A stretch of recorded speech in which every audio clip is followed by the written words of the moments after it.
السلام عليكم ومرحبا بكم في فيديو جديد. اليوم غندو كونترول premier semestre de langue française exemple 3. هنا دي مو ديال الشرح ولا دي مو qui sont difficiles هو الشرح ديالهم هنا. Il vivait dans une forêt un homme appelé Brandillon. On ne sait plus qui lui avait donné ce nom, mais il n'en avait pas d'autre et celui-là lui allait fort bien, car il était sec et fin comme une brindille de bois. Brandillon avait une femme nommée Fougère, car elle avait deux cheveux en éventail, tout dentelés comme des fougères. Tous deux avaient plusieurs enfants.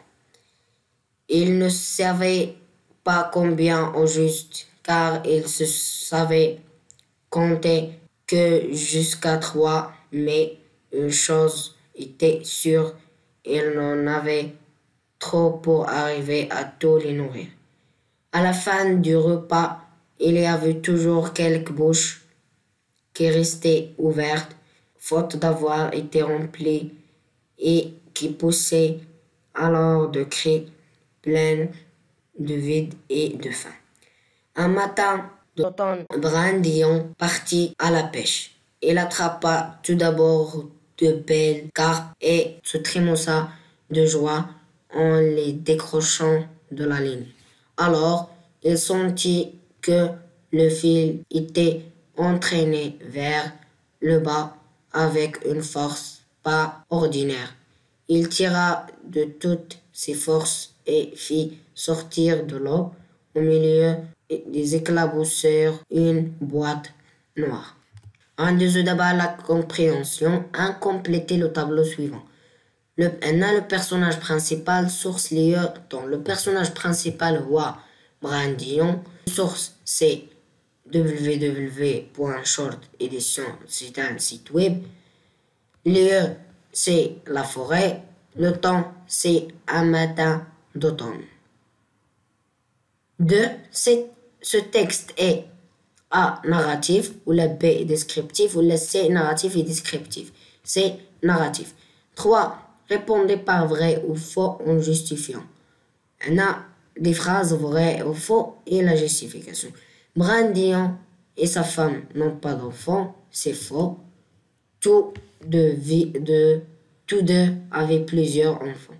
La vie des Brandillon était dure et difficile, vrai. Il y en avait trop pour arriver à tous les nourrir. 4. Quel est le métier, le travail de monsieur Brandillon? Brandillon est un pêcheur, wasiyad. 5. Le texte se compose de parties, lesquelles indiquent le nom de chaque partie et sa délimitation. Première partie, c'est situation stable. 2.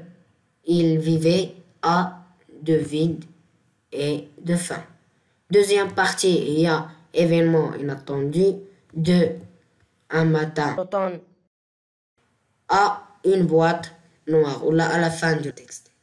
Rendez-vous d'abord langue et communication. Un relevé dans le texte une proposition circonstancielle de cause ou de comparaison au début. De cause كاينين بزاف المهم اللي كيبداو بكا راه كاينين بزاف في النص. انا اختاريت هادي car elle avait deux cheveux en éventail. De comparaison comme une brindille de bois. De but c'est pour arriver à tous les nourrir. De relier les phrases suivantes par l'expression qui convient. On a des phrases, on a les expressions convenables. Brandillon est pauvre, sa femme est pauvre aussi. Les expressions de comparaison. Brandillon est aussi pauvre que sa femme. Le chasseur partit à la forêt. Le chasseur attrape un lapin. Expression de but. C'est le chasseur partit à la forêt afin d'attraper un lapin. Les enfants pleuraient et ils n'avaient rien à manger. Expression de la cause. C'est les enfants pleuraient car ils n'avaient rien à manger. 3. Complétez ce tableau en couchant la bonne case et soulignant le moyen employé. On a la comparatif, la supériorité l'égalité ou l'infériorité. Je conduis plus vite que Robert, c'est la supériorité. Pierre a autant de billes que Marie, c'est l'égalité. Cet élève travaille bien afin de réussir. Qu'exprime le mot souligné dans cette phrase? Le mot souligné, c'est afin de. C'est afin de exprime le but. Remplacer afin de par de crainte de. Cet élève travaille bien de crainte de ne pas réussir. 5. Conjugue les verbes entre parenthèses à l'imparfait ou au passé simple. Narcisse se promenait. Narcisse se promenait dans la forêt et le verbe être. Elle était contente. Soudain, un bruit attira son attention. هنا كيسالي الفيديو ديالنا ما ننساش تحط معاك واحد اللايك وتشترك في القناة الا باقي ما اشتركتيش. فعل الجرس باش يوصلك جميع الفيديوهات وجميع الفروض اللي كنقدهم. وشكرا لانك وصلتي نهاية ديال الفيديو.